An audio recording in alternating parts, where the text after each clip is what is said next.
Nagkaroon na ng dating kaso si GM Mel Robles na graft and corruption din and plunder din yata. Related naman yun sa MRT. Pero na-dismiss yun.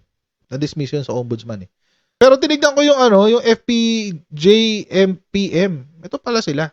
Hindi ko alam if this is a legitimate group. Baka Facebook group lang sila. Wala namang problema kung wala kang identity. Pero sana kung maghahabla, make sure na yung ihahabla nila may pinagbabasihang katotohanan. Hindi lang naman po kasi ang PCSO, hindi lang ho trabaho niyan yung loto. Usually related sa medicine. Pati nga yung Malasakit Center, kasama sila sa nagpopondo eh. Yan, charity. Kaya nga Philippine Charity Sweepstakes Office eh. Sana, kung magpa-file kayo ng kaso, make it substantial. Ang nakakatawa pa dito, yung basis ng kaso nila, ang pinanggalingan, yung hearing ni Tulfo, most probably. Yung sa Iloto.